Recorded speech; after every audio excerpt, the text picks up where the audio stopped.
पिछले पार्ट में देखा आपने कि टिल्लू गांव की तीसरी गली के तरफ जाता है और उसको वहां पर एक कुआं दिखता है। वो उस कुएं की ओर जाता है और उसने कुएं में जो देखा उसकी रूह कांप गई। वो भागने लगा, भागते भागते घर पहुंच गया। लेकिन जब उसने ये बात अपनी दादी को बताई तो दादी बोली अभी तो 10 बज रहे हैं। वो हैरान हो गया और सोचने लगा क्या सच में उसका टाइम रुक गया था। वो पर तो आगे की कहानी अगले पार्ट में देखते हैं। आए ये टिल्लू को अब पता था कि यह कोई सपना नहीं था। तीसरी गली सचमुच समय को रोक देती थी।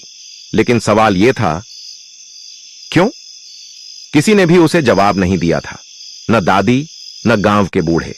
उस रात वह फिर से सोने की कोशिश करता रहा, लेकिन हर बार जैसे नींद के किनारे पर पहुंचता उसके कानों में वही ठंडी फुसफुसाहट गूंजने लगती। वह आवाज अब सिर्फ गली में ही नहीं बल्कि उसके अपने कमरे में भी सुनाई देने लगी थी। टिल्लू ने बिस्तर में करवट बदली, पर उसकी आंखें दीवार की तरफ टिक गईं। दीवार पर एक छोटी सी परछाई अभी हिल रही थी, लेकिन कमरे में कोई खिड़की खुली नहीं थी, न कोई रोशनी आ रही थी।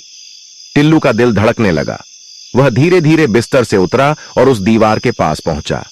जैसे ही उसने हाथ बढ़ाया, वह परछाई फैलकर लंबी बैठ हो गई और एक बारीक लंबी उंगली जैसा आकार लेने लगी। वही उंगली जो उसने तीसरी गली के बबूल के पेड़ों में देखी थी। टिल्लू ने डर से आंखें बंद कर लीं। जब खोली, परछाई गायब थी, लेकिन दरवाजे के नीचे से काली धुंध में अंदर रेंग रही थी। टिल्लू ने दरवाजे के नीचे से आती काली धुंध को देखा। वह धुंध धीरे धीरे अंदर घुस रही थी, जैसे उसका कोई अपना इरादा हो। उसमें एक अजीब ठंडक थी जो उसके पैरों से टकराते ही हड्डियों तक उतर गई। टिल्लू ने सांस रोक ली। वह समझ नहीं पा रहा था कि चिल्लाए या भागे, लेकिन उसके छोटे से दिल में एक अजीब सी खिंचाव महसूस हो रही थी, जैसे वह धुंध उसे बुला रही हो।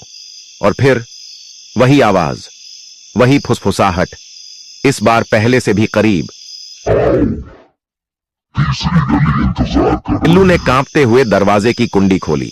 बाहर वही अंधेरी रात थी, लेकिन कुछ अलग भी था। पूरा गांव एक सफेद धुंधन में डूबा हुआ था और चारों ओर मौत जैसी खामोशी। कुत्तों के भौंकने, झींगुरों के गाने, यहां तक कि हवा की सरसराहट तक, सब गायब। धीरे धीरे बाहर निकला। गांव की गलियों में चलते हुए उसने देखा कि घर वैसे ही थे, लेकिन खिड़कियों के पीछे कोई नहीं था, जैसे पूरा गांव सो रहा हो या फिर कभी था ही नहीं।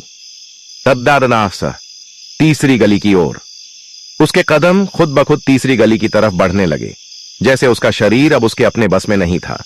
जैसे ही वह तीसरी गली के मुहाने पर पहुंचा, बबूल के पेड़ और भी ऊंचे और घने हो गए थे।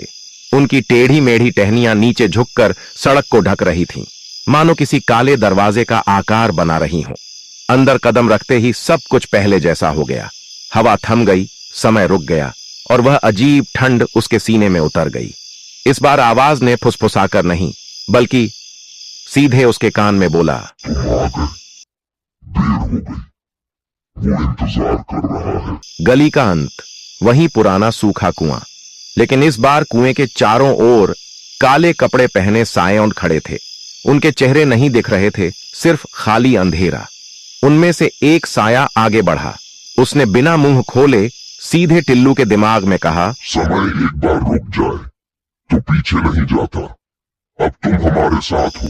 अचानक कुएं से लाल रोशनी डैडी निकलने लगी और टिल्लू के पैरों के नीचे की जमीन फिसलने लगी। वह चीखते हुए नीचे गिरा, गिरता रहा, गिरता रहा